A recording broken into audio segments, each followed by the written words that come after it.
Fortunately, we don't get a whole lot of that. Not usually. Very common. That's what I see. Yeah, the morning lightnings and thunderstorms that we get is really strange.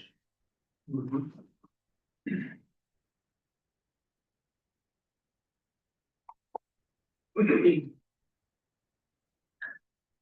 there anybody waiting on? Not that All right, well. Before you started being on, you do the pledge of allegiance. Call the board meeting to order here. First order of business, is pledge allegiance. I pledge allegiance to the flag of the United States of America and to the republic for which it stands, one nation, under God, indivisible, with liberty and justice for all. All right, number two, board goal development. So we start right at the bat with the board of development, the exhibit that ends in 19 is the items that we talked about. I was 18th meeting. And then the second piece of that is items that we had discussed last year, basically the same point in time. So the carryover that we talked about was some board training, a couple of items, one was just around discussion, it was for share personal opinion. And then protocols for the board, there was a discussion from the board, a couple of the pieces that come up. I sent an email to the OSBA individual who handles the board training. I just haven't heard back from him as far as what I think might be relevant from OSBA. Second one was around improving the board meeting recordings, specifically about audio. And so we've got the addition to our how, but then there's also a question that came up, like, is there something I think within the room here specifically with microphones for speakers. And then third item that was brought up that carried over was around literacy support. Fourth item was idea around reviewing and updating the person statement. Fifth item, and these were really kind of holdovers that we want to see continue, was continuation with the calendar of events. For board members to be able to sign up, and then create the placemat with the for the events, which we've got for you tonight.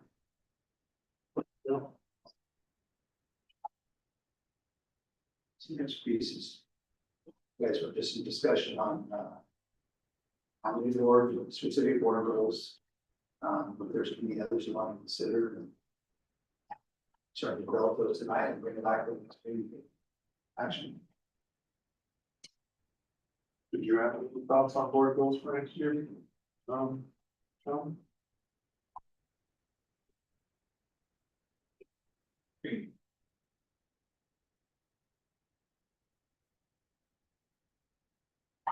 I know.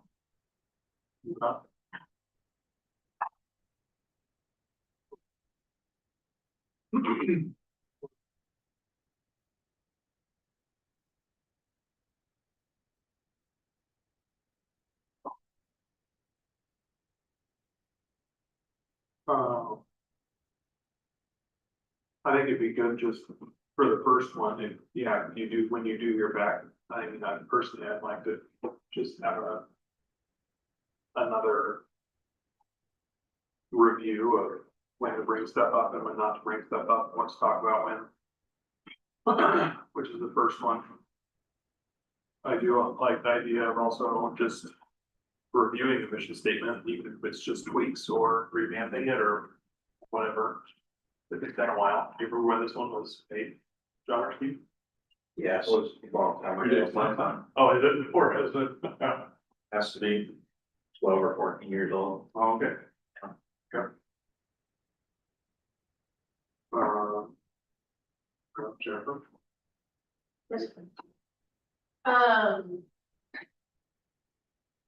I think for me, the most important thing on this list is the literacy support. We talked a ton about it in the spring. It is woven all through our pillars, especially number 1 and 3. Our strategic direction. It's in the integrated guidance plan for 3rd grade ELA. And we made a bunch of changes.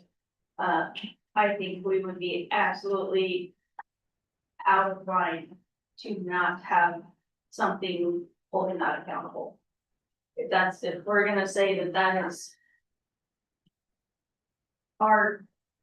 truly a huge part of our strategic direction, to not have a goal at every level, the board level, building level, the superintendent level, like everybody should be pursuing something in that realm if it's important, as it is outlined to be in our district documents.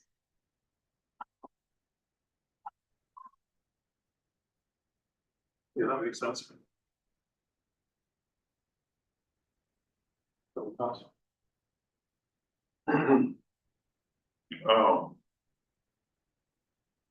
I agree that literacy is the big thing, and I also like the idea of looking to, I'm not sure how we would go about doing that, but updating our mission statement, especially if it's. All this. John is telling us.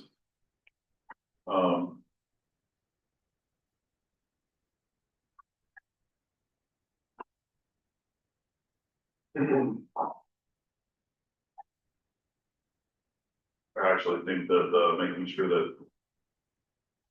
That the board meeting recordings are. Actually able for people to tune into is also. A real high priority.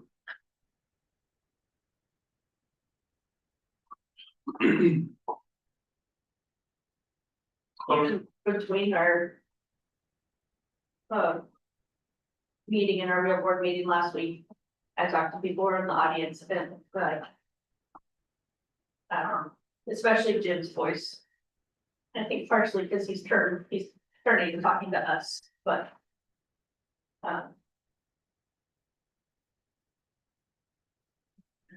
Like from the last meeting, it still wasn't that great.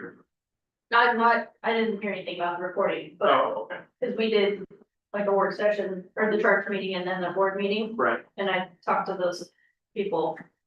In between, Hmm. and they said it's so hard to hear. Even in person, it's hard for people to hear. oh, gotcha, yeah, it's what you're saying. I was gonna say, like, three of like. Calendar events, the equity lens, the improving the recordings, I mean, those are all.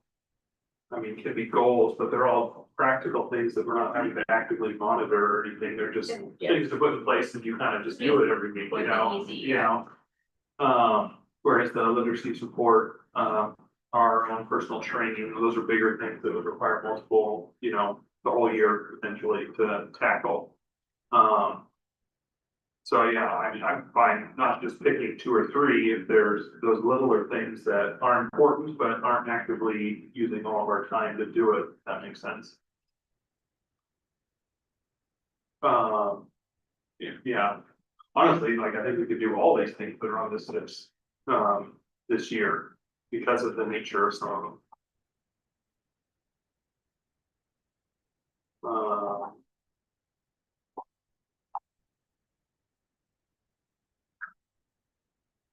Yeah, I don't know, thoughts?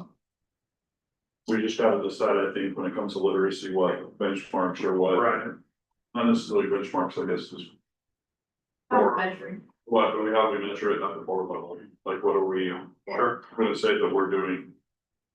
As board to. Monitor that. What we want, what we're asking of the admin team to. I was gonna say maybe. Jim might have some recommendations for us, and then in the next couple meetings of like certain metrics that are high He level. emailed me a few Oh, days yeah. about this Oh, okay. summer. Yeah, And we do have our third grade. Reading in the longitudinal growth targets. So there is a specific benchmark set out. With that document. That was part of the strategic objectives that you guys approved at the last meeting, so we've got a measure for regular attenders, third grade reading. For 25-26 right now is set baseline target at 49%. like 49% are supposed to be in that grade level, so that was. Yeah, and that's a proficient. Right. That's based off the state test scores. Sure. The, let's see, we also have our ninth grade on track, 4-year graduation and 5-year completion. There'll be two other metrics that still have to be set, with the new accountability bill, and that's 8th grade math and one other using the local assessment system. The state just had to decide which assessment systems they're gonna say that they're are pretty. The STAR should be one of them, it's pretty widely used across the state right now. Well, they're adding A2 attendance. So a specific benchmark around A2 attendance, regular attenders, and then third grade reading. Mhm. Are there other ones specific regarding reading besides the third grade reading? The third grade is generally that spot where you want your kids shifting from. Learning how to read or reading to learn. Right. It's the metric that I've, Okay. gosh, I've sat through a lot of these. Meetings in the past with school boards trying to determine reading. Benchmarks, as far as schools and. They're difficult. Yeah. They're really difficult. Our local assessment, we won't have all of our data, and gosh. Probably still be a couple more weeks by the time we get all of our students at the elementary tested. Okay. Like beginning of the year benchmarking, then what is that metric or? And that is the, that's the assessment system through STAR. Okay. And then, and that is, again, it's. While STAR will break it down, depending on the grade level to more of a single metric, you are looking at. Depending on the grade level, or reading fluency is the most common across all the grade levels. So it's like a 1 minute timing for students. Sure. They will also give you a comprehension score. And it'll do it for all the grade levels, not just third grade? No, Or, generally starting in. I don't know exactly the STAR, but. Second grade, first grade might have some comprehension. sure. This the kindergarten first is. Right. About. You're learning your alphabet down. Yeah. Uh-huh. There's some meaning segmentation. Second through fifth one.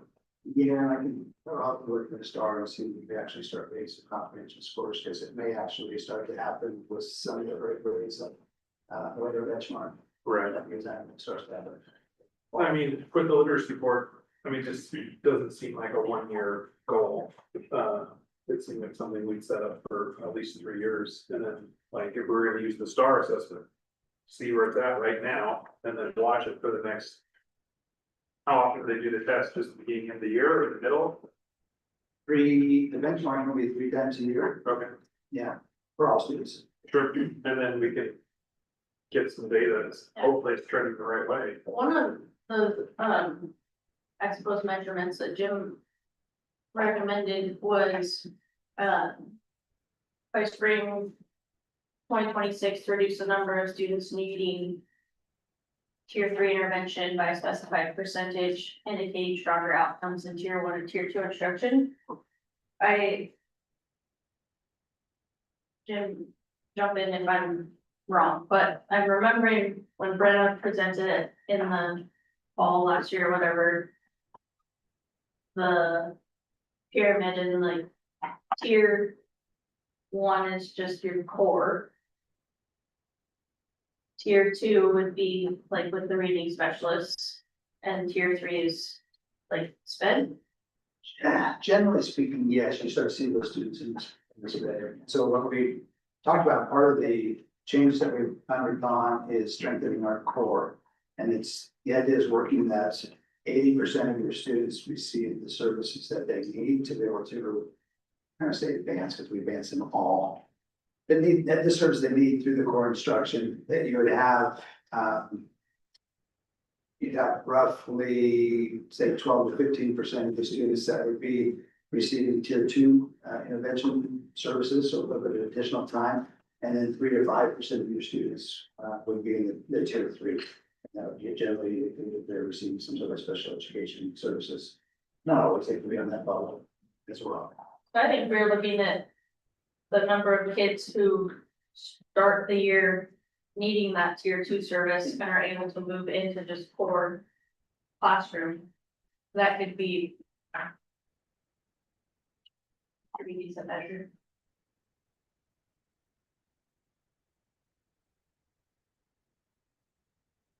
Should that number decrease as the kids go from third, fourth, fifth, where there's like fewer fifth graders needing higher support? Not necessarily. You might see that across board, yeah. I'm just saying, for literacy goals are making the impact that we want. Like by the time they get to fifth grade, then you've got like most of the tier twos out of tier two, in fact, or, you know. Like that's the goal, that would be the goal, correct? Yeah, you could even look at perhaps, I think grade levels difficult. It's generally more of a holistic expectation of your systems. So if you've got these systems set up as far as core instruction, an intervention model and a SPED model, is the data actually showing that 80% of your kids have their needs met in the core? Another 12 to 15% are met with core and intervention support, and then the third tier is a combination of core intervention support and possibly even special education support. And when you're saying those percentages, is that by grade or just by building or by district? You could look at it, generally it would be by building or by district. You could narrow it down by grade level. You're definitely gonna see kind of, you know, the highs and lows on every grade level comes through. That's what I'm saying, With the same needs? yeah. But we would just be looking at not what, just how many moved, not trying to shoot for a certain percentage in each one, just like Like last the year, third graders had 5, and then when they get to fourth grade, now it's only 4, and they get to fifth grade, now it's only 1. when Brenna brought the spring devil scores, there was like 30% of the kids who started the year red or yellow and moved to blue and green, that, if that, the whole number had shifted 30%. So, And if you look at some of that, I would definitely say a fall to spring outlook. I would not look at, when it's what is happening in winter is into your second grade class. The test that they take in the fall would be, if you were a second grader, would be considered a second grade 0-month student. And the test that they would take in the spring would be like a second grade and their second grade year. So the test and the CAT scores that we're looking at reading fluency increase. The second grade is an example of one of those. The CAT scores usually go fall to winter, that you see kids go. After you've had all of the services in that period of time.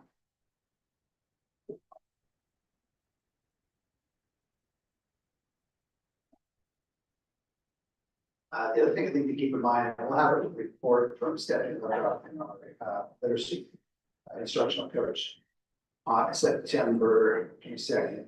She's digging in more what the data is. With the STAR assessments, our benchmarks or those CAT scores, we're definitely raising the expectation to borrow those as well. And so I think using a baseline set of data like this fall will be a big measure of doing that.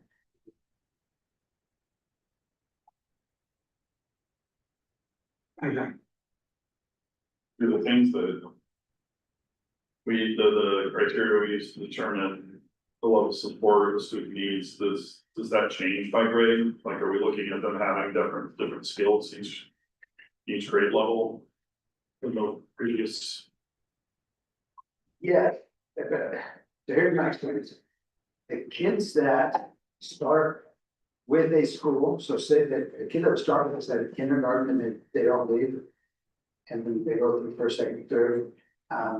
We will see progress being made on that particular student as far as reducing percentage in services that they need or moving them into like special education services. The students that we get in or that are usually the highly vocal ones are the ones that we see that we can generally not ever get out of intervention services. Because of their mobility. So some of that is looking at about kind of a cohort as well. And making some of those determinations. And I have rights to make these determinations. I wouldn't let that get into what your goal setting looks like. I think it's just the information for you guys and background information when you start to look at the data. Other factors that lead to that. That might be much more.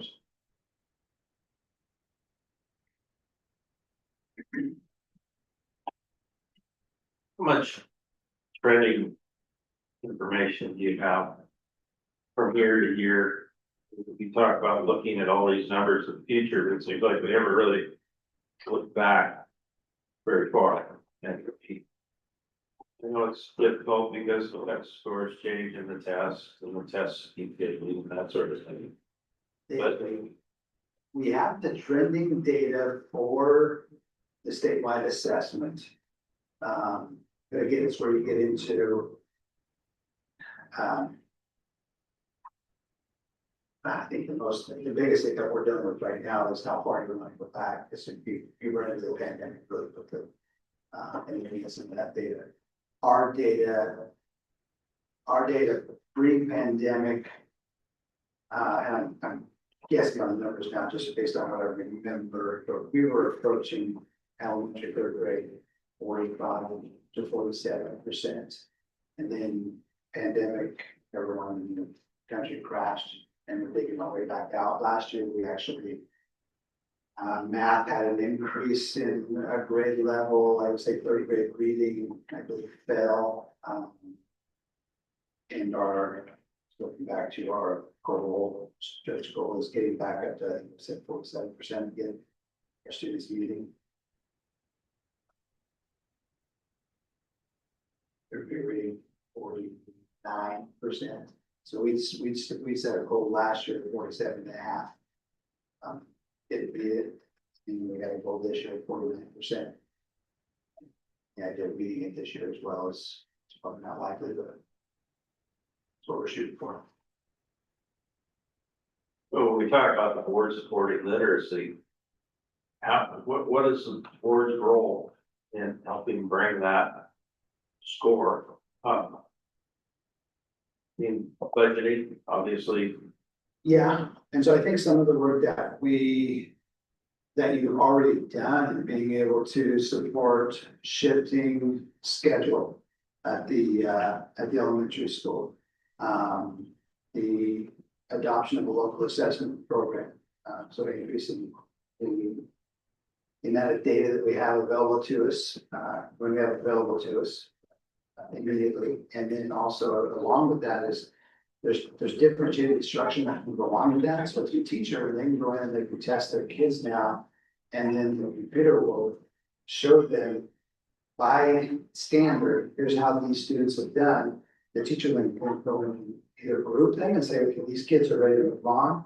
These kids need a little bit extra teaching, and I can put them into groups. And then from there, also then go and find which standards and actually curriculum is tied to those standards at the fingertip to reteach students. And that was a huge investment, specific literacy. What's the next step? You know, if that's one of the board goals, is to support literacy. What do you see the next step for the board? I mean, that's what's been done. Gosh, so it becomes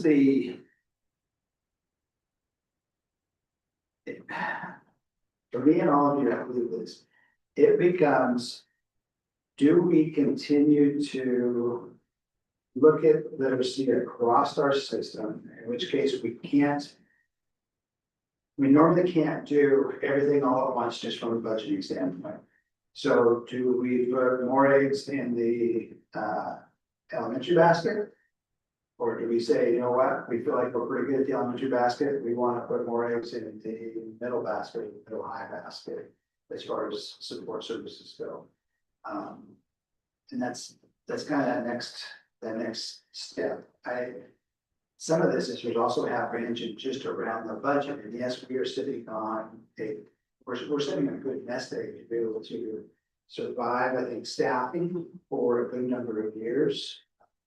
If we continue the process that we're going with right now. If we say, what, we want to make a heavy investment, then I think that's why we come back with a plan of what that next area investment would look like. Oftentimes that's personnel. And you start to work through that, obviously much quicker the next day. Give you an personal example.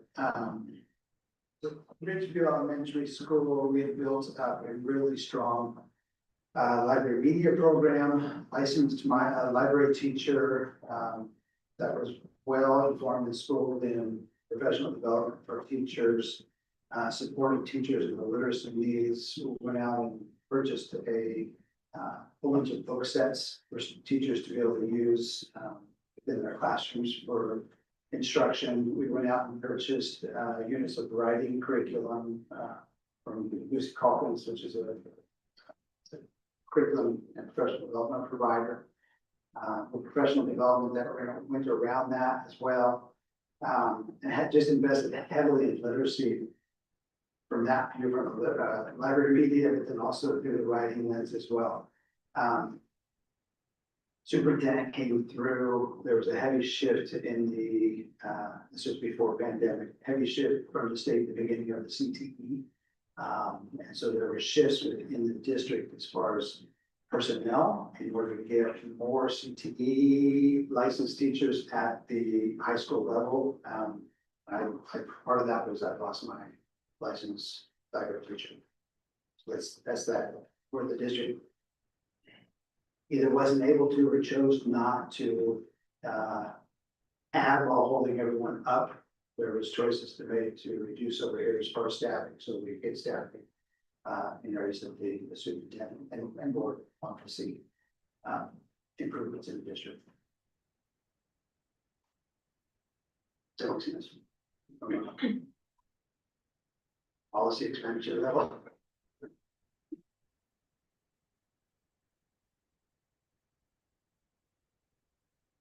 Yeah, we've made a lot of changes to things over the last year and implementing this year, so now we're just talking about how to attract those things to see if they're actually making a difference. Yeah, and that's what John's saying.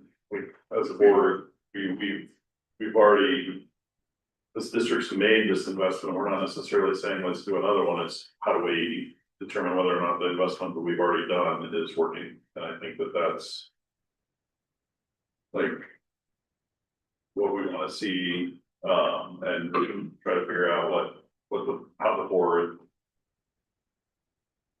like it's a very generalized goal. How do we make it more specific so that we can at the end of this year, subsequent years, at the end of 3-4 years, look back and say that change, that investment we made, did it have the impact we were hoping it would? Yeah. And something measurable that where we can see whether or not that's happening, and also something that's consistent year to year. I think with the state testing, we have that the last couple of years, so we can monitor that one for the 3rd grade reading. We start the STAR assessment ones now, we can get metrics out of that right now, and then see that in the next few years, as well as monitoring the number of kids by class, but not necessarily by grade, that are needing that tier 2 support. The easiest and probably the most common way to be able to see whether or not the systems that we're putting in, the investments that we're putting in are making a difference does come back to the state assessment. And that's where I get hung up, because we spent a lot of time last year and in years prior talking about how delayed and unreliable that is. Well, I was thinking, why don't we do all 3 of those, not just one of them? I understand. No, I don't know. I mean, we can't just ignore the state testing, but I don't know how much weight we should be giving it, considering the discussion we've had. And I mean, I don't know, I think it's been basically, those are the concerns the entire time about the board. Yeah. So, and I was one of the big pushes over the last couple of years that led us to STAR was, we can't just rely on that to determine how we're doing as a district. We need something else to help make informed decisions at all levels. So now that we have it, how's the board going to use that? Right. Those local assessments that we talked about with the STAR are the, I want to say day to day, but the week to week or maybe month to month, that allow our staff to be able to make instructional decisions in time. So you're not doing a 3 times a year where you're doing actually, more than 3 times a year. You're not doing a fall assessment, looking at the data, figuring out how many kids we can serve in intervention services, and then just going back into your curriculum. You're actually getting data that shows, okay, these students actually need more instruction around certain standards, and I can target what it is that they actually need for instruction. That's more of the local assessment piece. The state assessment, I would say, is accurate in terms of, are those systems like the use of our local assessment, the use of our 90-minute reading block, the hour it is that we're scheduling intervention services, our after-school program, our summer program, are those services actually working? And if they are, we should see an increase in our state assessment scores. Because the thing that I remember discussing is one of the issues with that is we don't have a good cross sample of students actually engaging in the state testing, and the ones that do are typically the ones that are not, or more likely to not be doing well. And so we're not, that's one of the reasons why we didn't want to rely so heavily on the state testing is, in addition to the delay in getting results, but also we're not getting a good cross section of all of our students. And is there a way to fix that? But not until the governor comes out with another executive order saying, thou shalt take the test. But thou shalt not have your cell phone anymore. Yeah. They're still gonna be that opt-out option. We are, I mean, if the systems put in place are working, then all students are gonna benefit. So, including the ones that end up taking the tests. I don't disagree, but how do we know? and that's the I check on difficulty. all these 3 things. That is the difficulty in making a board go around this. And I say, where I've sat through so many of these meetings with boards trying to set these assessment goals. And is it for the reading fluency? Is it comprehension? Is it the ability to somehow put those together and have this magical number come out of that? That's an assessment, gives you an accurate score. And I think June, you hit on, it is a combination of all 3 of those things. Right. What does that look like for you guys as board members and being able to set like a metric or a kid as? I mean, honestly, I wouldn't want to set a metric till like the end of the year. I've never seen it done. No, like, after we look at the 3rd grade reading for the state and see like years of it, I mean, we have a few years and see what it's at. The STAR assessment here in the now, the winter, the spring, after we see a few of those. We see where the numbers are, people with kids who are in the second tier support, and after we have a feel for where all that's at right now. At the end of the year, we say, okay, where do we want this to be in 3 years, or where do we expect it to be based on all the things that the district is doing now, you know? I mean, I would suggest coming up with a metric now, we don't know how reasonable it is to change any of those numbers or what pace they're on or anything. So, I've talked to you a little about the student scorecards. And that's the piece that right now, as administrators are working on still honing in. But that's where some of that really comes out. So for instance, so this is, part of this is in the strategic objectives as far as the pillar and then the annual measures that you guys approved. And so as an example, one of the measures was the 80% of students' literacy needs are met with core instruction. With STAR assessments, 15% students are met in tier 2 and another 5% in tier 3. And then some of the actions would be early literacy benchmarks. Would be implement a system of STAR assessment reviews for K3 to ensure that at least 50% of the students meet grade level reading benchmarks. With targeted intervention strategies developed when benchmarks are not met. So essentially, we want to see that 50% of our kids are meeting the benchmark. And then we've got intervention strategies for students who are not. And then out of that, we have progress measures. And so, and these are set up for quarterly data. So again, as administrators, what we've got folks working on is what is the progress measure. So for that one, we want to see 50% of our K3 students meeting grade levels reading benchmarks. And this benchmarks outcomes will be tracked against the state language arts proficiency targets for grade 3. So Brenna then knows that in the timeline, she's got to come back and do that data. Right now, I've got to set it quarterly to see that we're moving that along. So she would come back and provide a report to say, we're red, we're not putting anything on that, or yellow, we have made some progress towards it, or green, yes, we're actually making that progress monitoring. And so we're still in the process of really kind of honing in what those look like. Similar process that you guys are going through right now is like we haven't done this before, so once you start to get the progress measures set in, you don't want to continually kind of changing them. So some of that work is happening as well, that we're putting that to you guys to look at. One of the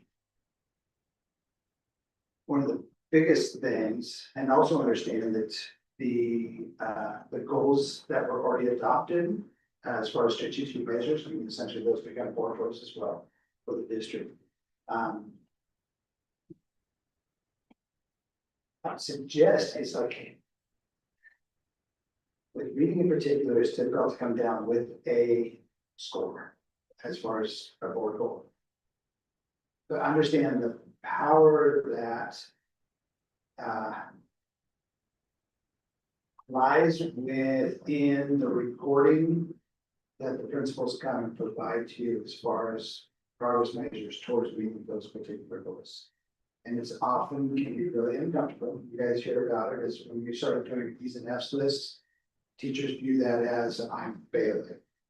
Rather than there's no blame, there's no shame, this data, the data is the data, want to improve from that data, what are we doing to data? But it does highlight that it is important for the board, it is important for the district, and it's a little bit of a fire as far as getting it out.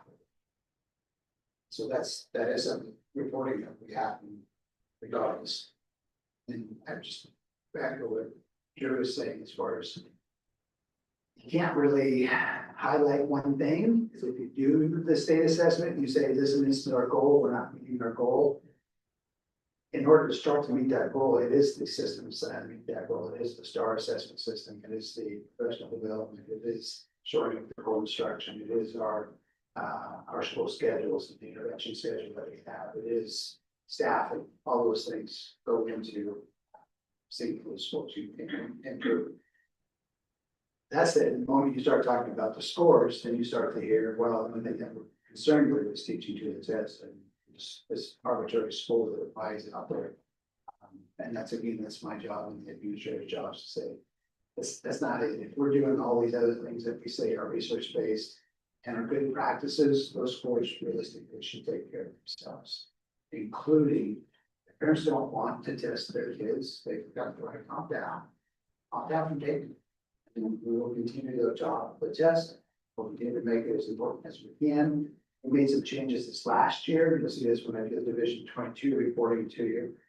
As far as the training that we went through, so we put more, I won't say stringent, but we put more effort in to make sure staff was trained to be able to provide the test. We put more effort into the opt-out process and essential collection of those opt-outs. And in the end, we did not test a single 11th grade student. Part of it is because of the way the test is developed. When you go in and you pull down your list and you're getting ready to test a student, it gives you the whole list of tests, which means it gives you interim tests as well. The interim tests are not actual tests. And the students were choosing the wrong test, interim. And so we got all the way through that test goes down, but we test the version. So we have to record that on the Division 22 report, give corrective measures and do that this next year. What if for this year, just to make sure we're not going backwards, right? We changed stuff. We're working with STAR, which is new, and so we don't have no baseline to work off of to set a number. We're already, I think the board is already going to be in the waiting game on this because we changed, but we have to wait until May or June to find out how much progress we made. And the state scores are gonna be even more months after that. And it would be nice to sit here in June and be able to discuss what happened and not October of next year. So what if for this year, we avoid making a hard number because we don't really know what to make that number, and just say reduce the number of K-5 students needing tier 2 interventions, indicating stronger outcomes in tier 1 instruction. Yeah, I wasn't necessarily even asking for like a specific number or anything like that. I just was hoping that one of the primary things we were looking at wasn't state testing.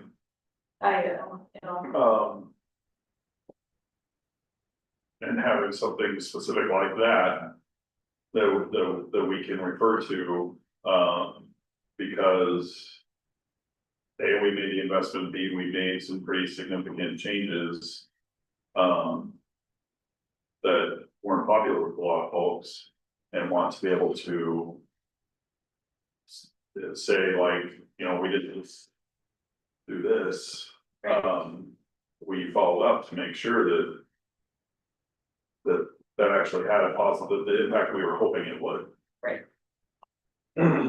So I don't necessarily, it was just more of asking how we can more specifically articulate that than just literacy is one of our primary. Well, what's your thoughts or feedback on? I like that idea. Yeah, I like that idea.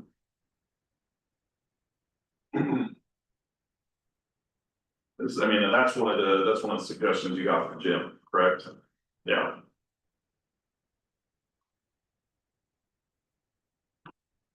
And you, I'm sorry, I already forgot, or you said state testing and the two other things were what? That one, then the STAR assessment, just having all three of those on a one-page dashboard that, I mean, there's a down the road, but once you have data on all those things that you can track.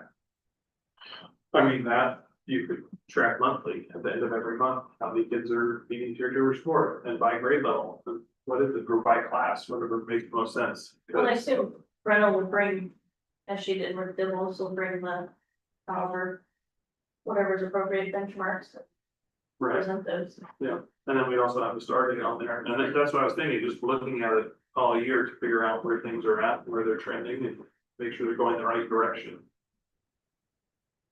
So what you'll see with the rollout is the stars 3 times a year. And so you'll see your fall scores, and elementary gets together with their schedule. And then they start to schedule out, okay, we've got X amount of spots for first grade students. Based off of our data, which of the students are we going to serve, how many can we serve? You got, say, 3 first grade classes, and then you start having discussions about whether there's 5 in teacher A's class, there's up to 8 in teacher B's class, and there's 4 in teacher C's class. But teacher C actually says, you know what, I've got 2 more students that are just needy as the and as high needs as the teacher in the next class over. So from that, then they have a conversation about which students receive that two intervention support. Then they have a conversation about how often is that sport, generally about 20 minutes, what does the curriculum look like? And then those teachers, based off the students' needs, begin to do, like they say, a weekly reading fluency test on those. And they've got what they call an aim line set out, so they know if the student is 30 words a minute, and by end of the year, they need to be at 70 words a minute. They map that out, and then each week they will start to plot data points along that line to see if they're actually making growth. So that work, and that's, I explained the paper pencil version, but that work is also being done for us now with STAR assessment. So there's a way to be able to track that. For students that are in an intervention service, though, those increases are very small. And they take a lot of time to build work, to increase that work permit type ratio. See, some of those students, when you get the tier 3, they're also not. They're not taking an assessment if they're, say, a third grade, they may actually be assessing at a second grade level, so you can actually see the change. Because the third grade level would be too high to be level for them. It'd be back in the data. So what was the third one? We talked about the state assessment, the STAR assessment. From the tier 2 to tier 1.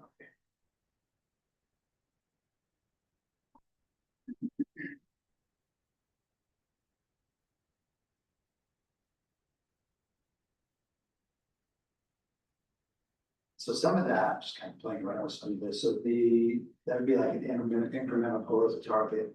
So an idea around that would be, if you're looking at tier 1 for universal, there's a possibility of setting some goals that say that you want to increase the amount of students in tier 1 by 5% annual, like from start of the beginning of the year. If we look at tier 2, the targeted, we want to, it's a little bit difficult, but as an example, we were saying we want to ensure that, well, I think we have to work with our reading teachers and Brenda as well, but ensure a certain amount of students. And we ideally would like to be able to say, we want to ensure that 100% of the students that need tier 2 services are getting tier 2 services. Realistically, that is really difficult to do, just because there's not enough minutes in the day. And it's not that we can't do it, but it probably is going to mean that that student is not receiving PE.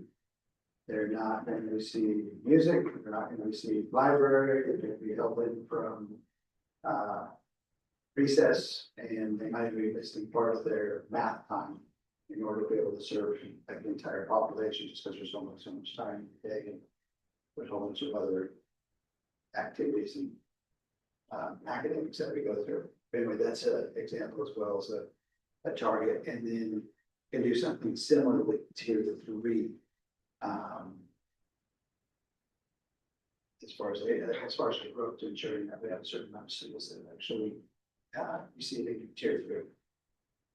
So to kind of put that in a picture, is we often have kids that are in a tier 1 that we may need tier 2 services, but there's not room to go in the tier 2 services. So needs are just not high enough with that particular group right now, and so they maintain a tier 1.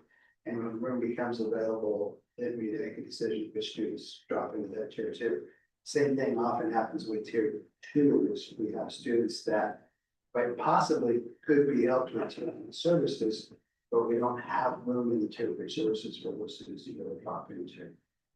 You probably see this with your work all the time. Yeah. So if it's unrealistic to be able to provide tier 2 services to all the kids that actually need it, how do we guard against, like, if we're looking to decrease the number of students that need tier 2 support? It's only gonna muddy the waters a little bit. Say you have a couple of kids, the students that do graduate up to tier 1, but then that creates openings, and the other kids that didn't get a chance to do that slide in. So your numbers aren't changing, but you're still seeing growth. How do we track that? And that's where I think the reporting from Brenda happens, as far as going in and being able to say, we had X amount of students move out of tier 2 services. Back into tier 1. It should show up on the STAR assessment too, and the state testing theoretically. You only look at the number that moved out. Okay. And and this may be getting too much into the weeds, as far as I think just looking at the overall improvement of scores for all your students, or setting just a growth score for all your students by grade level. We really do. I mean, like when you see the meetings happen at the elementary, kind of painting pictures, you would generally have everything on the board, and you see by name of all your students that are receiving tier two supports. And you'd be progress in monitoring each of those students, you'd actually be able to see it happening. Not necessarily real time, but over the course of weeks. Yeah. However, that one might be too much noise.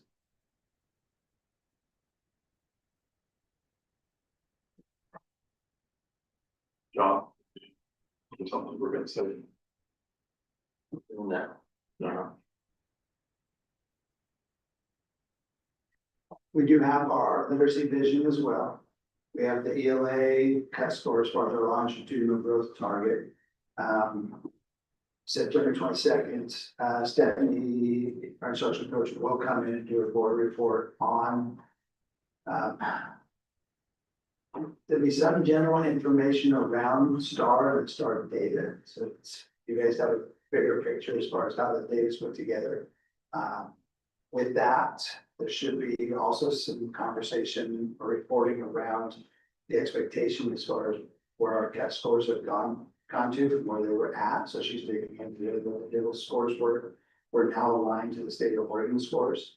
So part of STAR is being able to make accurate assessments on how a student scores to how they would actually be on the state assessment as well. So that's part of that one.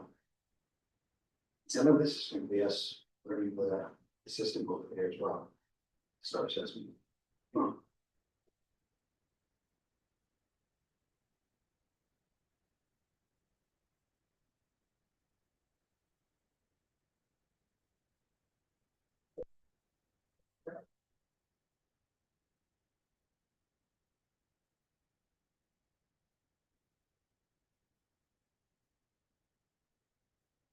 Well, Or put some sort of sentence on paper. So I have a couple of examples ready for you. So one of them be like as a goal. So, and again, this doesn't put any sort of like metric to be able to measure how we're going. Although I think it's clearly understood. We have a lot of data available to us right now. However, it's brand new as far as the STAR is concerned. But a goal might look like this, where the district will strengthen literacy across all grade levels by increasing the percentage of students who meet or exceed grade level expectations, while ensuring timely and effective supports through MTSS for students who need additional help. And the progress will be measured by growth of district and state literacy assessments, the percentage of students meeting benchmark targets, and documented intervention outcomes in tier 2 and tier 3. yeah, I mean, it sounds fine. And then you just have like a one-page report that has those different things on it for STAR, state, and for tier 2. Stuff. So I go back to them, that would become part of our progress monitoring, those scorecards. So we got to figure out what the cycle would be in that, that reporting when it comes back. Sure. For you guys. Yeah. So I meet with them monthly, so this will be part of our monthly reporting in my meetings, and then coordinating when it makes sense to come to the board for regular reporting. Board reporting. Okay. Any thoughts? Good thoughts? An additional loan. Okay. Let's do that.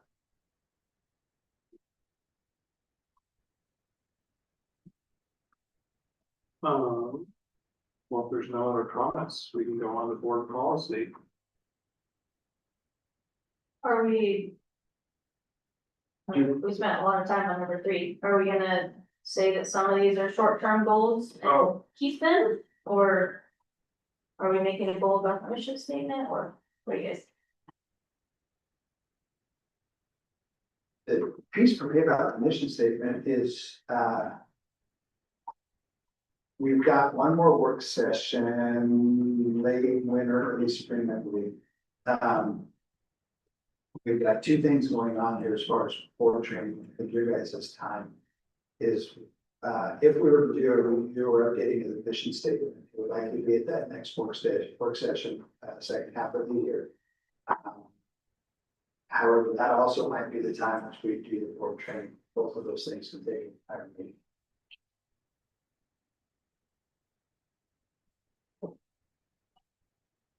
She might pick one of the other, or one of them over.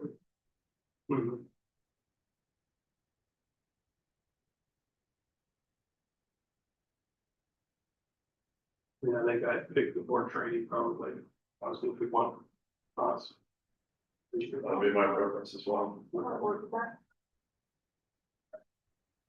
I have to get to go 15 years again.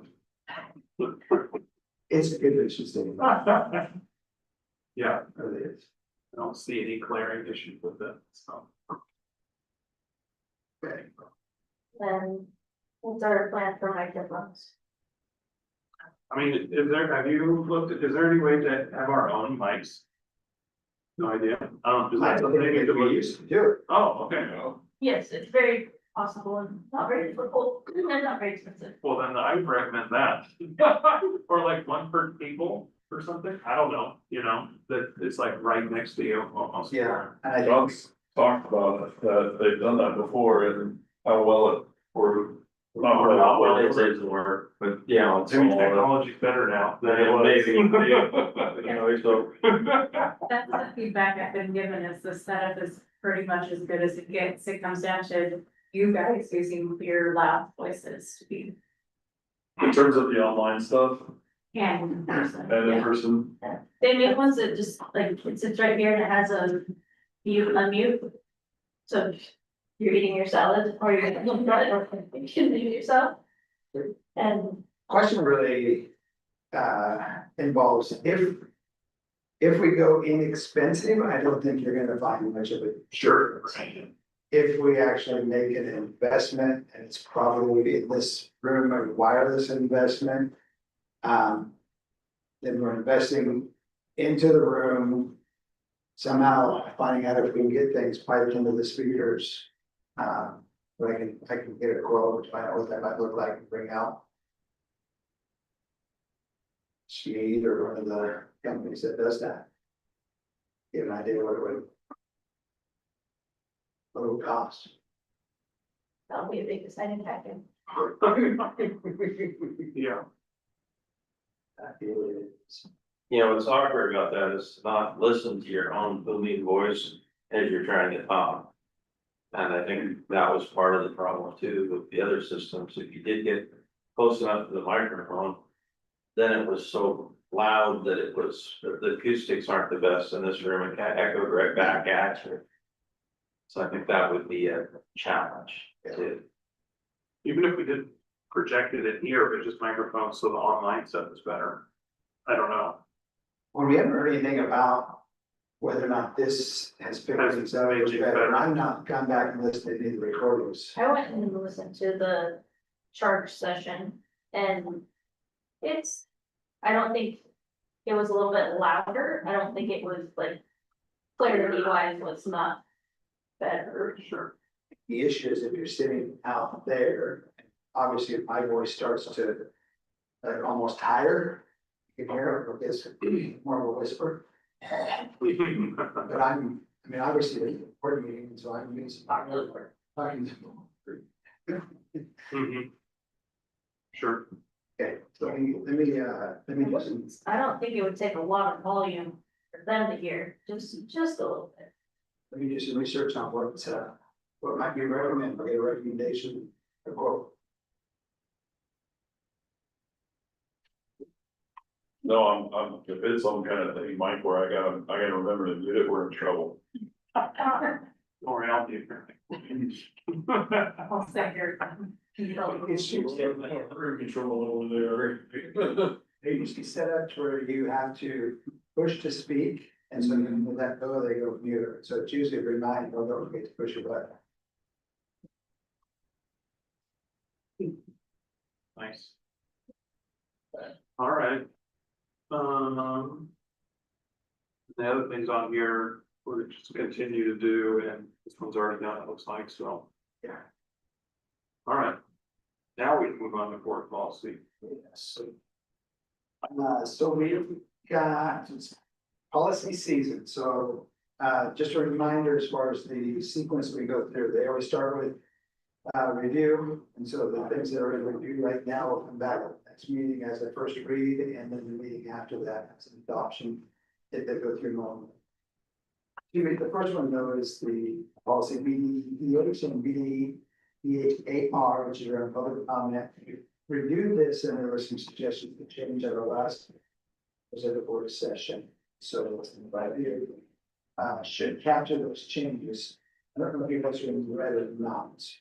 Okay, so in the second paragraph, there was a change as far as notifying the district from at least 48 hours to 2 business days. That ensures, obviously, if somebody does move on Sunday in the old one, in the 48 hours of starting with a weekend, it's asking if they give us at least 2 business days. Then in number 3, we took out. So person speaking during the public comment portion of the meeting, they comment only on the agenda item. We took that out and then changed that to on a topic not on the published agenda. However, speakers who indicate desire to speak on a topic on the agenda may be given preference if the number of requests speak exceeds the allotted agenda time. So essentially, the board chairs, a whole bunch of people want to speak, may choose to put the individuals who are speaking on agenda items at the beginning and then based on a lot of time on people who want to speak on items that aren't on the agenda. Thankfully, we haven't had that issue, so. Yep. The next page, then procedures for written comments, we updated the website, where they can mail those to. And then the next piece is Website or is it email address? email address. And is that correct? The PHSD.com? Correct. Okay. It was never sent email, but it had the website, so. Stated it was an. Oh, okay, so but people will now be submitting to an email address as opposed to the website? I think the expectation was that they would go to the website and find out where to submit it, but there was more of it. It is, but it's very free. If you. Because remember when that was first set up, we would get stuff, so it was working at one point.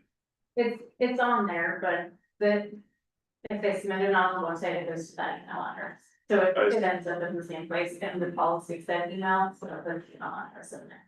So they can find it either way. Also, So the next piece was the AR, and so then Jen had a number of items to help clarify. And so the first thing there was we took out having them include their address just for privacy sakes. And then the next piece worked to include the items for better explanation, so that now reads that we can add in items that are considered a personal matter, including performance or conduct concerns about a specific employee, discipline, suspension, termination, or investigation, hiring or firing decisions, employment records, evaluations, or personnel file contents, workplace disputes involving named employees. These topics are restricted in open session to protect privacy and comply with the laws. Value input following the guidelines ensures respect for productive and lawful public meeting. And then took out the address on the intent to speak down below. And why is 3 minutes or 3 cracking in the minutes? Yeah. It's towards the top second paragraph. That is a holdover that was there as well. I believe we probably bracketed it, because it's an option as far as the board, if you want to change. A lot more time, less time. Right now, we have it open because there just hasn't been very many people speak. So I think the idea is that if we had so many people, so there'd be another decision making, which we thankfully just don't have to make. There are some boards out there that allot 30 minutes of time to public comment. But the amount of people who want to speak, they could spend an hour and a half. So It's not work. they get really long. Our board meetings are very short.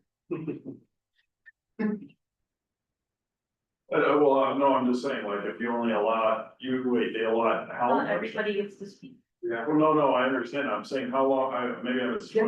They generally allow 3 minutes. And there's a person that's responsible, usually a board member is responsible for the timing of it.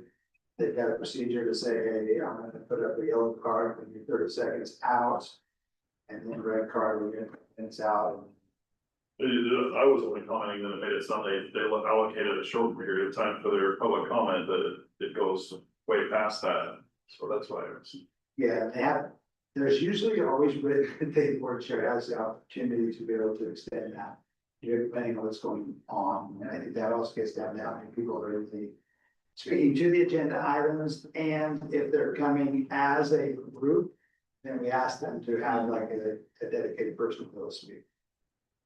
But as far as the bracketing of the 3 minutes, do you remember why that got bracketed in there? But I've never seen school district have anything other. Policies. And I don't believe that that is a change from the original policy. It was written in the 3 minutes also. I do remember that it never got unbracketed in when it was done in 21.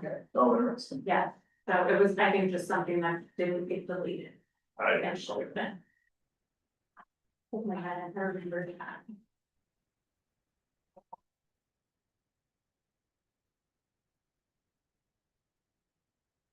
Comments on that one, just capture. so we're gonna keep, or we gonna decide whether or not to keep the 3 minutes, or is that what you're saying? Can we leave it? So the policy that is Brackets just currently be deleted. on our website says 3 minutes in brackets, so the brackets just never got deleted. When- So we delete the brackets, or? Yes, Or we, you get getting rid of the 3 minute? Yeah, if you look at them closely, they're red and they have a little line through them, Yeah, I saw like the that. other things that are getting stricken out. Oh, they're gonna go away. okay. When we get the policies from OSBA. When there's decision making, like it'll say. Superintendent or designee, and it will come in brackets, that's usually decision making where we need to choose. Like either both. And then they leave that part for the school to decide and add in. Yeah, that's jump the brackets. All right. The next one is personal electronic devices. Okay.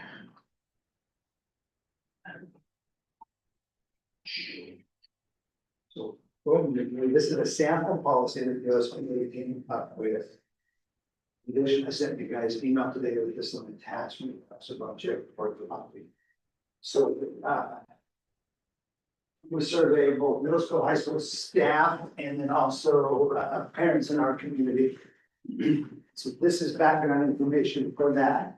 Let's start first with, policy review, and then we can go through, the findings from the surveys. Help us make some decisions. So first thing is, students, and then again, here's this bracket statement. Possession or use of a personal electronic device.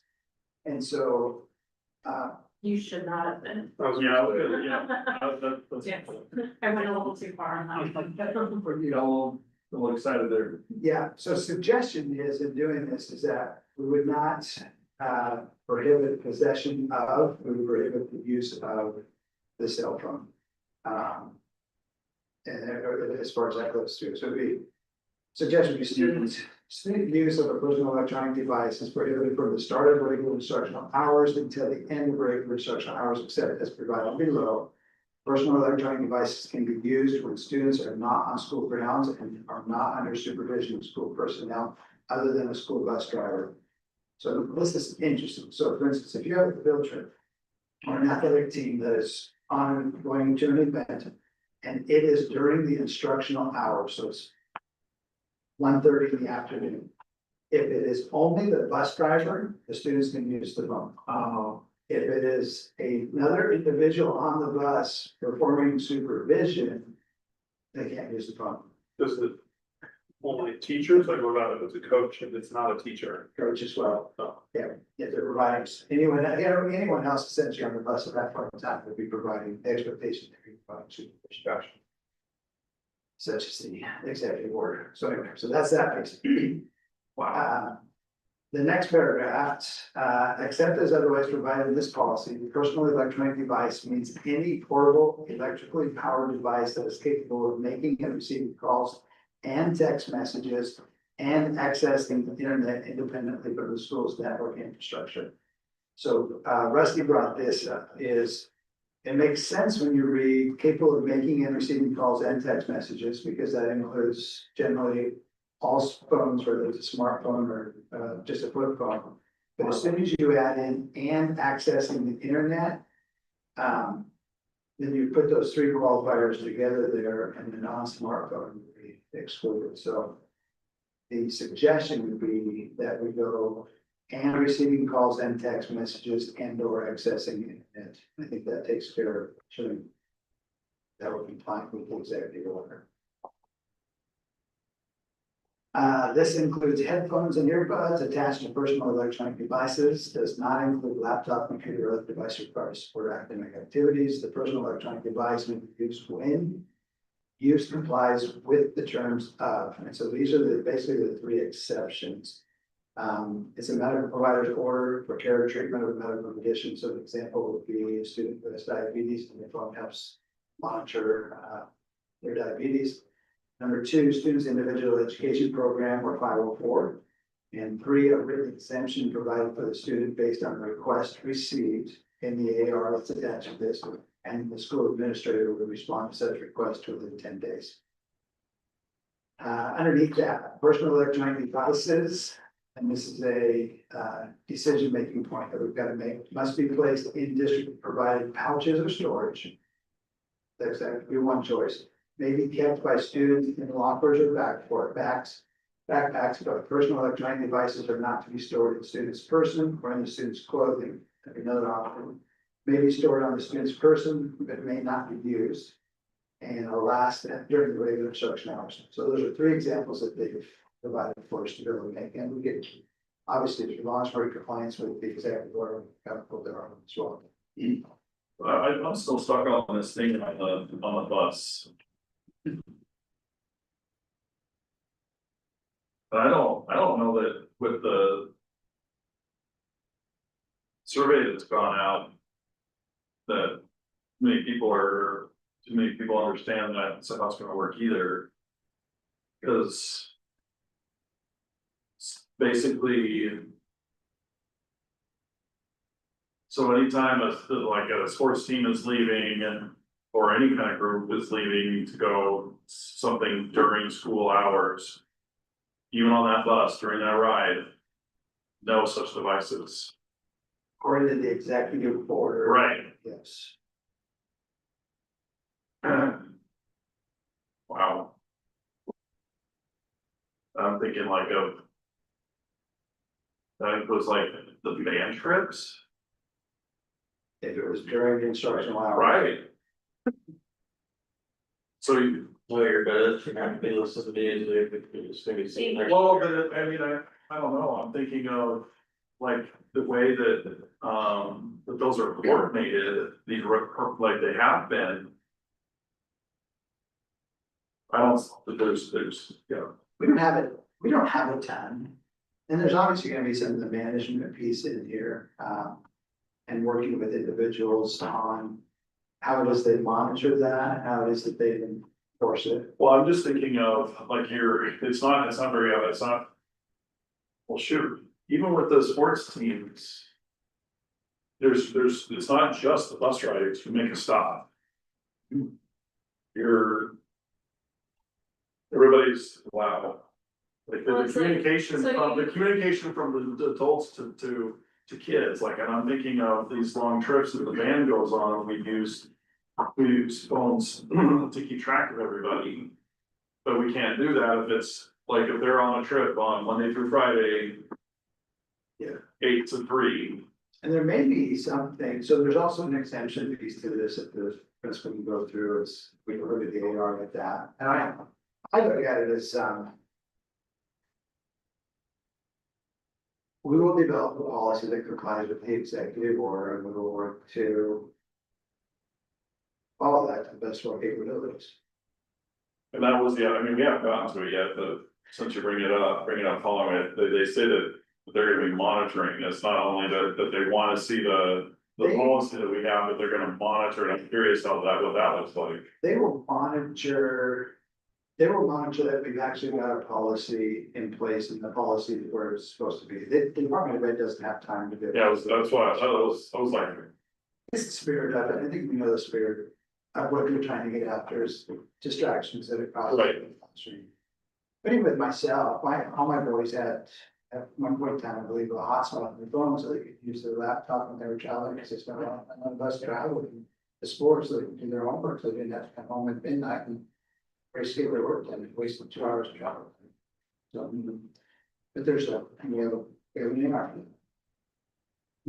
okay, I'll stop, sorry. So this is now then the next piece of the executive order, and what happens to sort of disciplinary action. So students in violations of policy will be subject to disciplinary action. Discipline for mere possession or use of a personal electronic device may not include loss of instructional time for the student, suspension or expulsion. But could include detention, Saturday school, change to storage requirements, etc. However, if the action taken by a student violates another conduct policy, the student may be subject to discipline, up to and including expulsion. So steps may include. And these where we could decide, okay, do we want 6 steps? Do we feel like 2's enough? But so it's the sample is first step would be non-compliance. Staff will give the student a verbal reminder of the policy and expectations to reinforce appropriate use of personal electronic devices. A second instance, device will be temporarily confiscated and held. And in the front office until the end of the school day, parents or guardians will be notified and a meeting with school administration may be scheduled to discuss ways to support the student. Third instance, device will be again temporarily held and parents or guardians will be informed. A meeting with school administration and family will be arranged to review the policy plan for improved compliance. And then beyond the third, schools will determine additional appropriate consequences, always prioritizing keeping students in class and engaged in learning. Necessary communications during the school day while on school grounds between students and parents or guardians can be made through the school office. Superintendent or designee will ensure the policy is posted in all the areas it's supposed to be posted. Then the next page is having exemptions. So the request for exemptions to this policy can be processed in accordance with the AR. Request for personal electronic device exemptions. Appeals can be filed with, and what I suggest is with the superintendent. Taking, disseminating, transferring, or showing of obscene pornographic. That's pretty obvious as far as the policy goes. All right, the AR that goes with this is the exemption piece. It's pretty straightforward. They get the 3 boxes as far as why the request has been made. Either we get a medical provider to accommodate individual circumstances of the student, further specific educational outcomes for the student. So this is an example is if we really looked at it, we want to go down this road, we could say, Van is taking this particular trip. We're going to have each of the students fill out further specific educational outcomes because they're going to use this for their schoolwork when they're going. And then the principal signs off on it to say it's granted or denied and might even put a timeline for it. Right now, if you look at the very bottom of that, there's the sub number 1, the maximum duration of exemption is, and we've got a choice here, we can either say for the year, I think it's marked, say at the end of the current school year. So we've always got, we're always reviewing the process and the exemptions. So that's the AR that goes with it. Now, the information you back.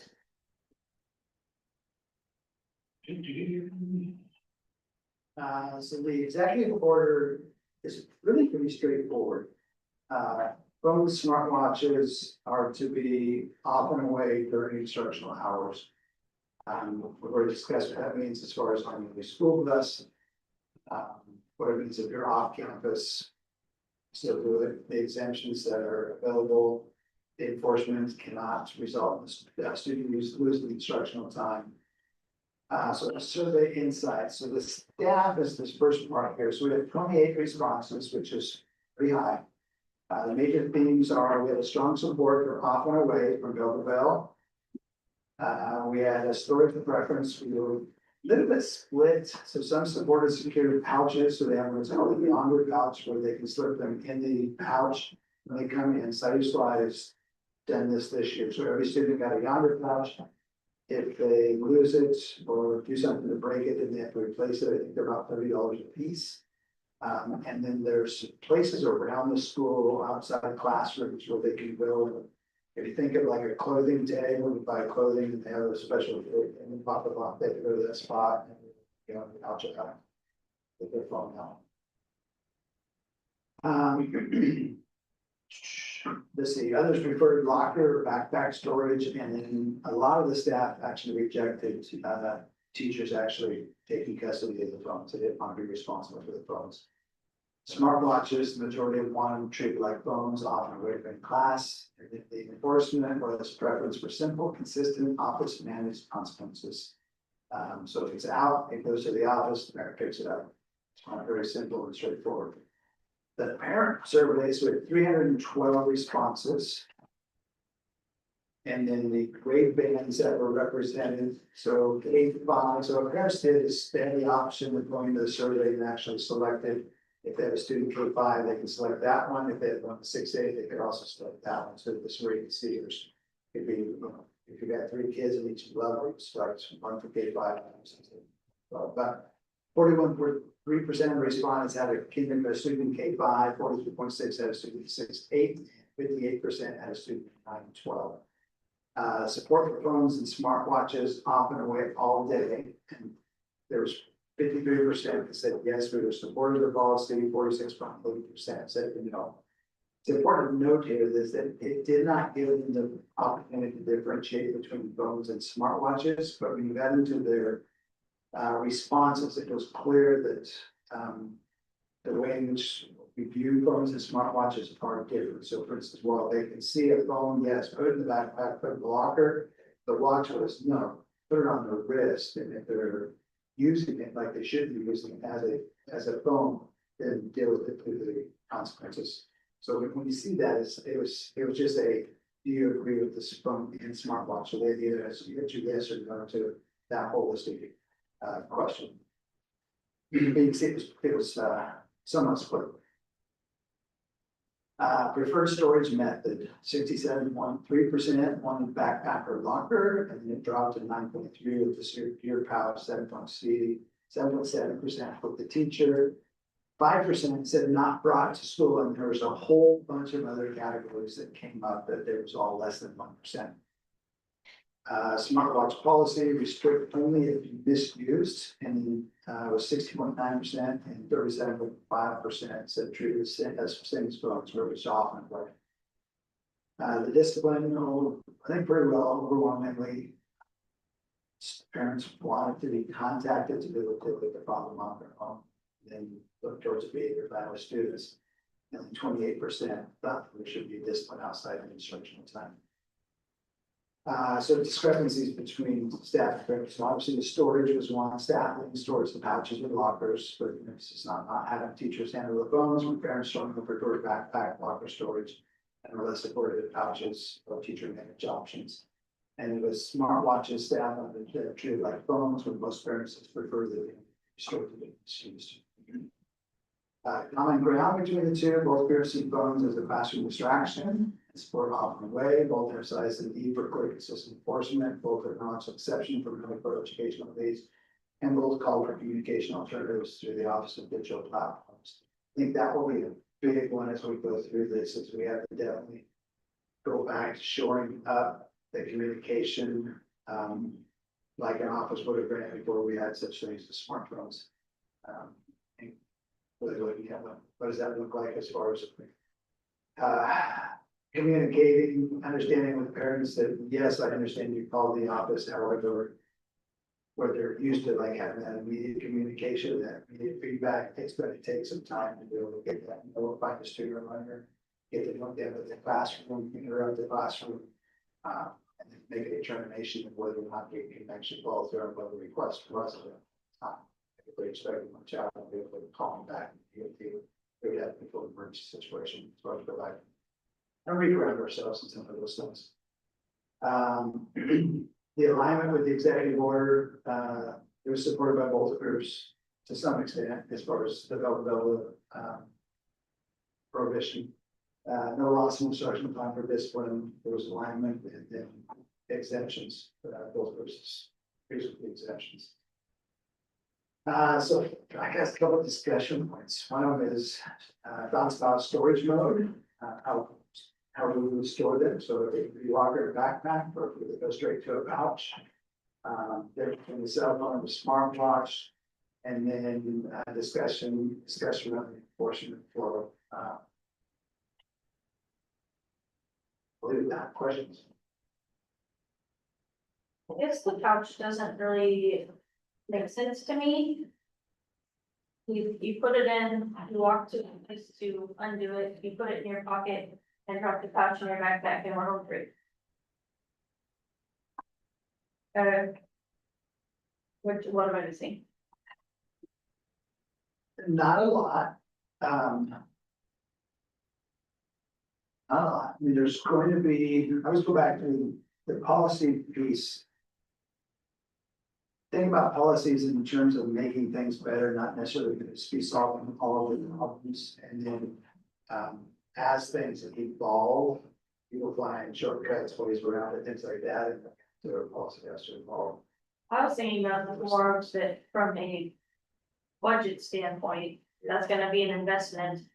And there's an easy workaround, so I even make the investment. Yeah, I had the same question about processes that you do.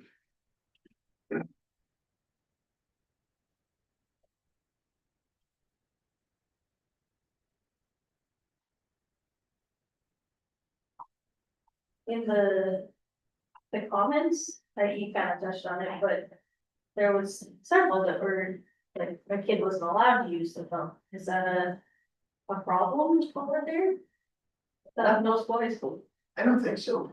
And I'd have to know more of the details Yeah. too. So the timing. having been an administrator for many years, I've heard so much to like elementary, angry parent, upset. At the end of the day, my child was not allowed to use the bathroom. Okay, let's meet with the teacher, talk about it. Yeah, I do remember that. But do you remember them not being able to use the bathroom? Well, I remember saying that there was somebody already gone out of the bathroom and did they wait till they come back? And then we got busy, and I don't remember what happened at that point in time. But obviously when that gets translated home, because I was not allowed to use the bathroom. So I can. There's a chance they were told, no, but.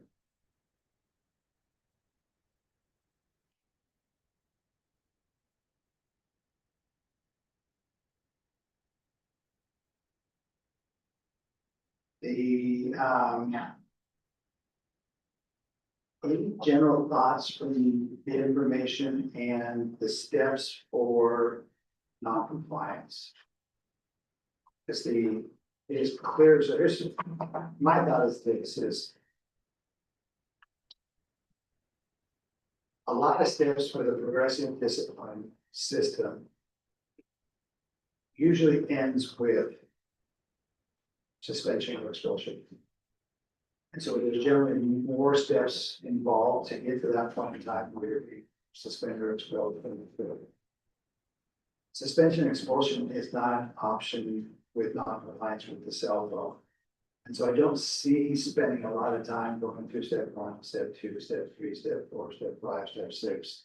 I think the idea is like, we're supposed to comply and you've got your phone now, then you go straight to a phone's taken, it goes to the office, it stays in the office till the parent comes to get it at the end of the day. What does that look like? Like when you say the phone's taken, If it were to be.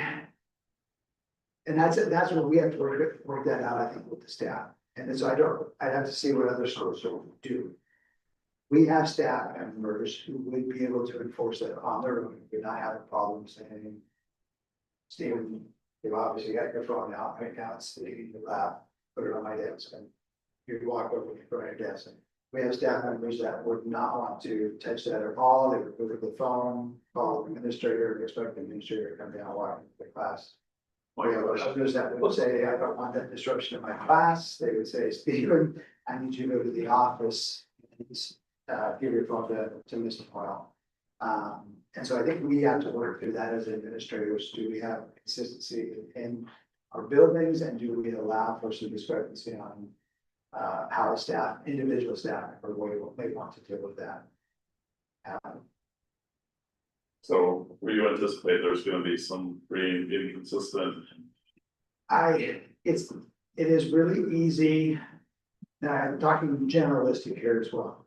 Majority of the staff, I think, would be in a position that would feel comfortable that if I'm telling a student no, and here's the way in which I handle it, my teaching partner is doing the same. I can tell you just from experience, though, is that we may all be in compliance in doing that. But Kimberly is just looking the other way, or kind of itself, somebody sits under the table and I can't see it, I'm not gonna deal with it. And then 2 periods later, that student's walking into your class and they're saying, hey, you got your phone out. The silver layer never makes me do it. But that's our issue as far as administrators to deal with. I would lean towards no more than 3. As far as what those steps look like. And by the 3rd step is the administrator having to have a plan with the parent. So I've been this even before it's cell phone parents, or I've gone through so many rounds with the parent and students that the only option for them to even possibly bring a phone into the school is, and this is back when I get suspended for non-compliance, is it comes into my office and so every single one of that girl would show up, she would have my phone, and they usually go back and we would phone back to her. And then we deal with what happens if we've got waiting on the phone sitting. Not gonna, and it's just. Yeah. The biggest issue we're gonna deal with, and I think it's the common sense piece to this, I don't know if we'll see a change in the executive order over time. But is why in the world, what can students not have a designated cell phone place during their lunch time to instruction time? Executive Yeah, order does not get a report. Like reading through the comments and stuff, and just thinking this through, I was like, there is no way this stands as it is through January. Possibly, and that's really kind of the board advocacy piece. If you guys want to do something, grow SBA is really your channel. So the SBA says, you know what, we heard from X number of districts that really want to see a change in this as far as the lunchtime piece is really good. They've heard from their parents. They've heard from their students. There's an opportunity for non-instructional time during that. They feel like they need some ability to adjust the policies to allow for it. I think I like what the staff kind of said here as far as the enforcement, and I know second time I'm called to come pick up a phone, we're gonna be making some changes, so you get the parent actually having to come and collect that device, I think that sends a pretty strong message. For the most part, you get those 1 or 2, it's like. Yeah. So based on some of those comments, but I think that's Yeah. a very small minority.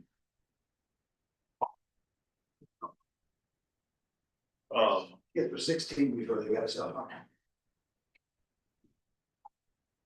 Mine too. Driver's license, they saw it on the same day. Perfect. I'm there, the smartwatch piece. I can understand the sentiment to let it be unless they are actually using it, but I mean, like, how do you tell the difference between I'm looking at it to tell the time and I'm looking at it because I got a text message? Do you have any thoughts on how you guys, what direction you guys are gonna go with those? We will have to manage that, and I just, knowing the staff, there are not too many that are going to be calling Chris saying, come take this smartwatch, they're using it to text. I mean, it was less about that, it's more about, are we going to enforce, are we going to allow smartwatches? Or is it gonna be, it needs to be put away while you're here? My recommendation is that smartwatches would not be away, but they would be off for an airplane. The phones would be off. I think that's asking a lot of. That's asking a lot of students and parents to be able to say, take your watch off.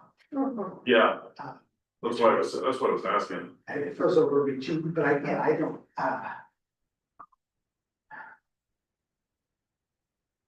we're gonna have to enforce it, and we'll find a way to enforce it.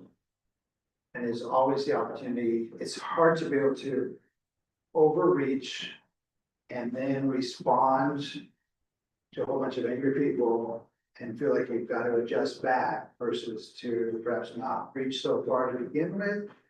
Take some time, measure the pulse of things, procedurally, can we handle stuff in buildings, if not, they can come back if they feel like they need more policy enforcement. And then incrementally start to turn the policy enforcement. My preference is this.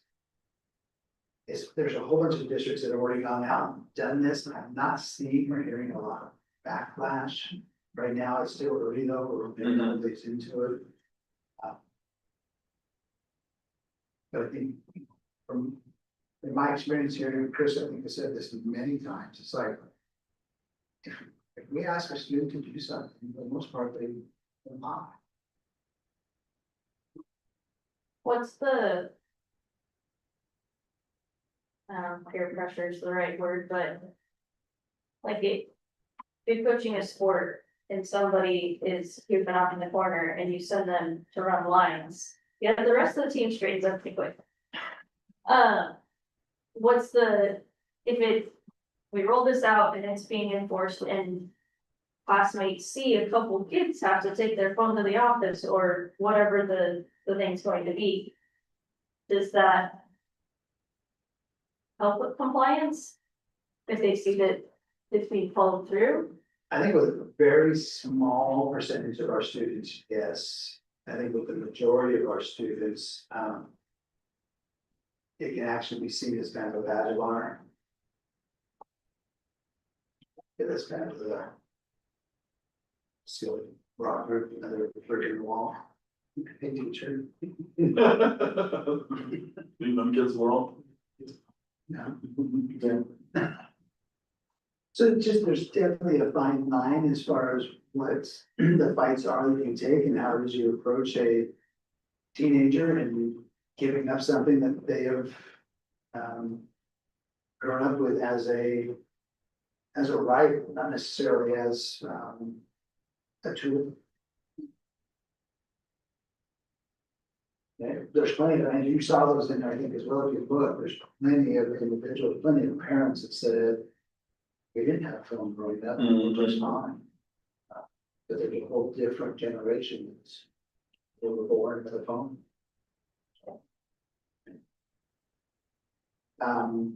So personally, I guess I would lean towards them, what I would look to bring back to you for discussion and first read would be the. Personal electronic devices.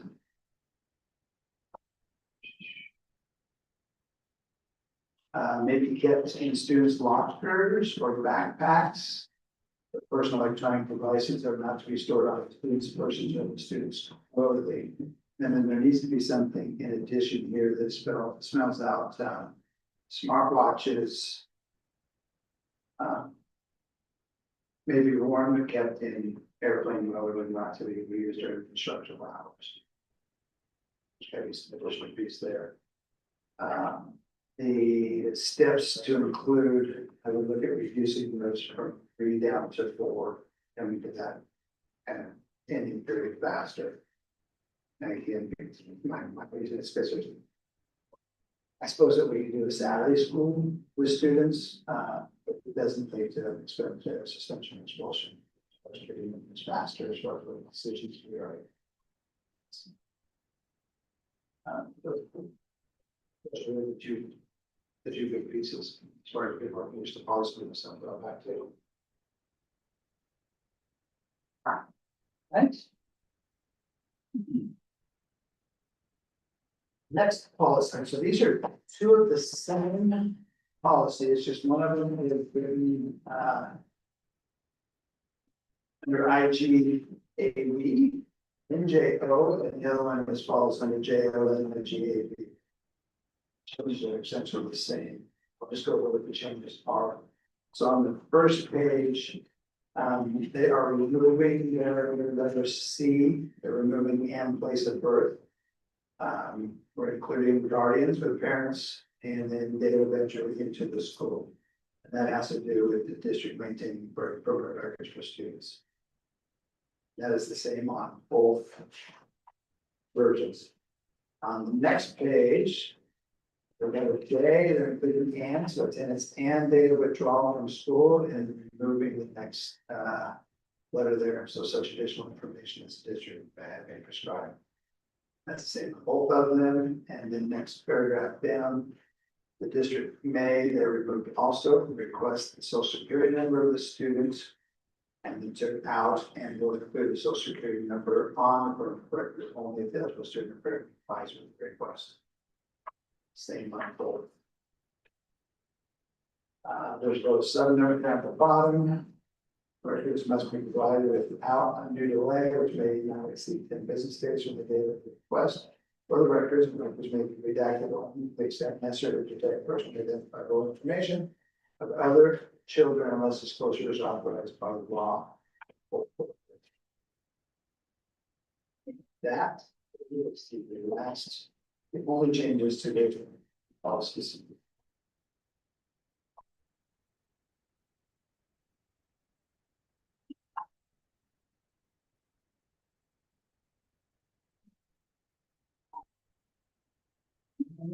Next one is, this one that I remember. I think there's some. So what they've done is they've taken a couple of issues and put them together into this one policy. So you notice in the title, it used to be immunization and school sports participation. So that's immunization, school sports participation, and they've added concussions and other brain injuries. So they've included sixth graders. It was grade 7 through 12, it included sixth grade in this. And then the last sentence, second to last sentence, in the first under school sports participation, completed forms must be returned to the school office. Is what we have chosen for that. So we have a choice between that directly to the school office, or that school office. They've added a student who continues to participate in extracurricular sports in grades 6 through 12, so required to complete a sports examination once every 2 years. Then they've added the concussions and other brain injuries to this policy as well. Next page. They've removed a student who continues to participate in extracurricular sports in grades 7 through 12. So required to complete a sports examination, so they moved that up.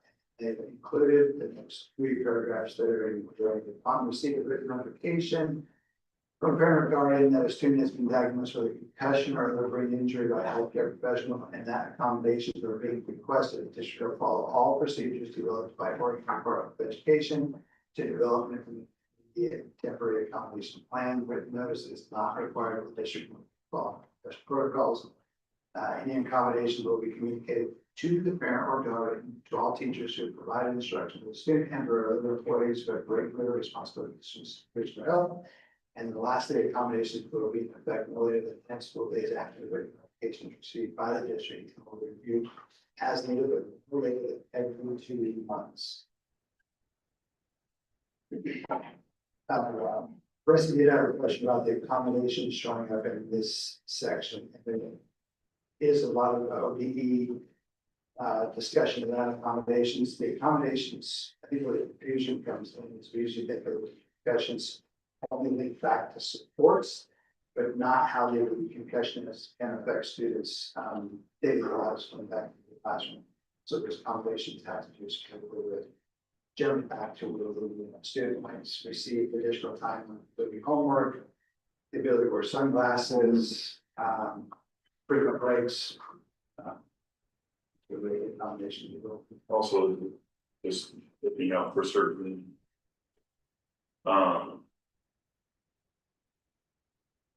certain indications of the. Yeah, headaches. There's worse symptoms as well, because some of that stuff doesn't crop up right away. All right, so that's policy review. Superintendent goals and evaluation process. What you've got in this next half is a couple of examples. One of them is, I provided the first one, I guess it shows up. Is 3 goals. So the idea behind this was, I would think that we know each other well enough by now. The idea that we would start to shorten the goals and be more specific as to what we're looking at. So one sample has got 3 goals to consider. And we're either selecting all 3 of them. 2 of the goals, Rusty weighed on, he said for what it's worth, I like this 2 superintendent goals. And that he's somewhat ambivalent on the 3rd goal. 3rd goal is far less important in his opinion than the first 2. So the first one was around staff engagement. That'd be a primary focus. And the second goal was around instructional systems and student achievement. 3rd goal, if we want to go with 3, would be communication and community relations.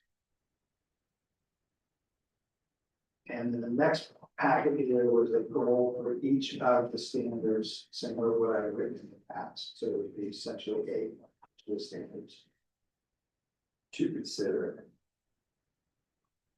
I think in looking at this, it's important, I think, just to notice that regardless of which direction go, it's worth it regardless.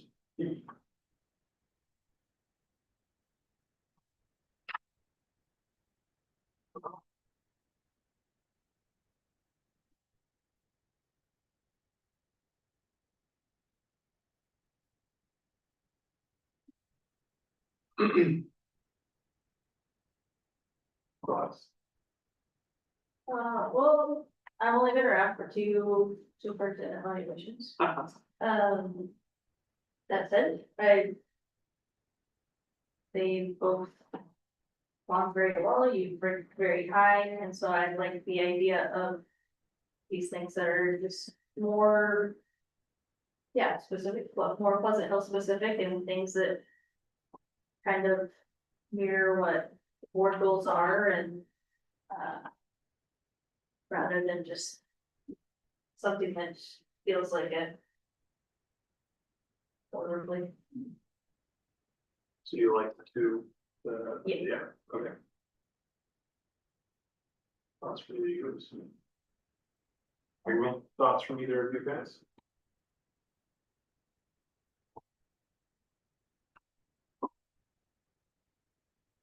Go ahead. Finally, I mean, it says here that optional 3rd goal that it acknowledges that we did rate communications, community relations were average. So I just want to make sure. I know Rusty's weighed in and said he has a big third one is optional, but I just want to make sure that we consider this now that if we don't proceed with it, that's something we keep in mind when we're doing our self-evaluation at the end of the year. Our self-evaluation? That's what I'm assuming this is coming from. Is that coming from self-evaluation? Yours? From mine, Okay. yeah. This is really mine. What I went back to is, remember the summary that we provided at the end, pull that. Look at that as far as, and then I think in general, I think as far as communication with staff. Obviously, it was the staff engagement first, for at the beginning.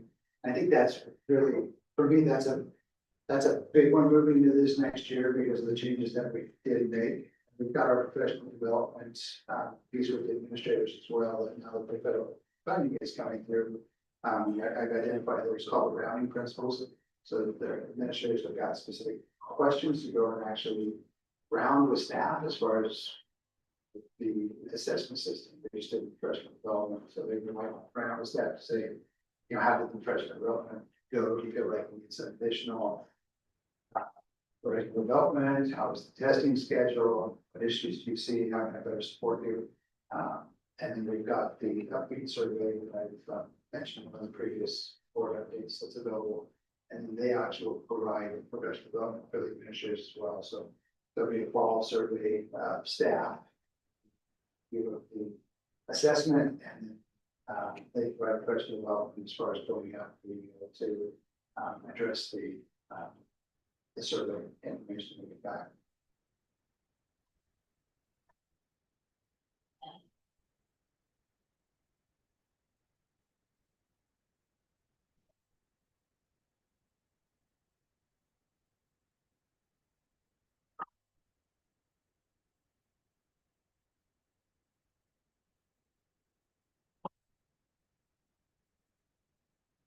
Jerry Armstrong, Oh, I don't think I'd get Bill 3 to the curb.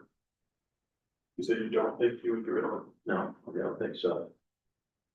It's just. You know, communication is really such an important thing and it's always been lacking. It wasn't no.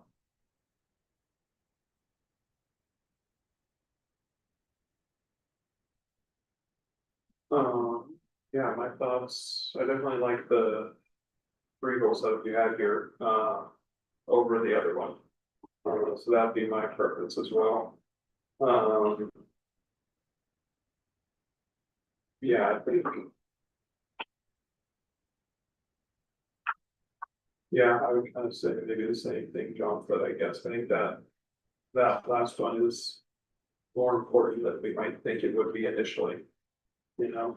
I think especially in light of, it came up when we were talking about the cell phone thing of needing to be better on that communication front if we're reducing the access to their phones. Sure. Perfect. We've already started with the parent survey for the summer. There you go, that's right. So yeah, that'd be my vote, I guess. I like the three goals you have on here. I like the setup. I think it looks good. Yeah, I think this is, the response to the board's, assessment of Jim.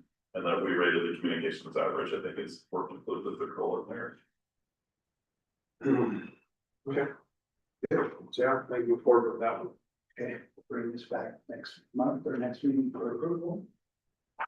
The next piece is just, we'll stick with the evaluation value. And then the piece after that is the dates and times. So right now we're on September 8th, which is reviewing it. We should actually bring it back. I think it'll come back on 9/22, so there'll be an adjustment there to adopt the evaluation process following the goals. 12/15 would be an interim progress monitoring of that. January 12th will be the evaluation document sent out to all of you. 2/9 regular meeting or the 2/23 work session if needed. So that would be presenting the self-evaluation for the board. And then developing a single subject evaluation. And then again, either 2/23 or 3/9. I took this off really kind of last year because we got to that point and it needed some additional time. And so we've got, but actually cleared out the 3/9 if needed, which is a work session. Board members would have additional time to meet to complete the subject evaluation if needed. And then March 23rd, you can discuss, clarify some of the evaluations, any changes, and approach the open session to approve, and start the process over again. Sorry, backing up to the evaluation part, is this, or since we picked goals that weren't, I mean, I say they all fall under A standard, but are they gonna marry up okay for us to continue using this? They will be a little more typical than they would generally line up with the standard that was specific to the communication. And what I can do is when I bring this back for approval, or maybe the next update, actually align to which standards that it does specifically go to. Do we wanna, like, push out a little, like your self-evaluation and us completing the evaluations from February? Or, I don't know, that's even early. You guys- So we've been doing it this, like Jim said, March is kind of. It is, and it's not really, so. Technically. I think we're full compliance, we've actually got the March 15th deadline as far as the. I don't think superintendents necessarily fall into that as well, because my contract, but Oh, we're just going too far into March. alright. Because of that deadline, it really is about gosh. Because administrators and teachers are all considered licensed, and that license is considered underneath the same statute. Sure. We fall into it. The earlier March 15th is a 180-day determination. It really matters more for licensed teaching staff. Sure, that's fine. But I still, I wouldn't, Don't slack off second half of the year. it's that. It's the don't slack off the second half of the year. Don't change, just let you guys go. There's no second. In April, May, and June. Okay, sounds good. You know, we get pretty busy. Yeah. That sounds good then. Okay. Jack. I have one last question.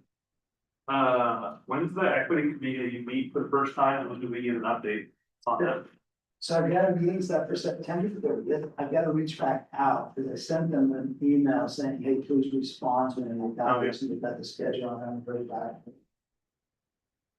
3 or 4, so I've got to go back to them. Double check. Yeah, we've got 3 meetings set up and the first one being September 30th. And then when should we hear something back, do you think?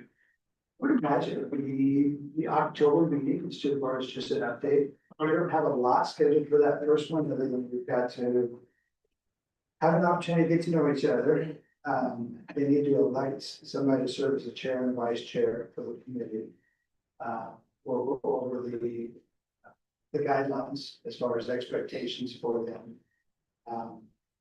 Yeah, I can take them as an example of the cell phone policy now that we do that as far as an equity piece. But I really think the time is going to be better used. Looking at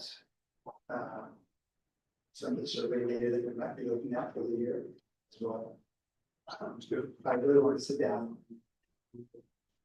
But it always inevitably it happens when this particular week, you put together a meeting like this. No one really knows each other, and then just kind of look back at me as far as guiding them, telling them what to do. And I don't really want to kind of hesitate. Sure, yeah. Are you gonna go to all of them, or just like the first few? No, I need to. You'll be there all, okay. That's like everything, something should just a little, step out. Depending on what the discussion still might. But also looking for them to bring some examples of regulators for figuring out how it is that they want to communicate with one another. Sure. Sounds good. Okay. All right, next board meeting, September 22nd, 7 PM, right here. Meeting adjourned.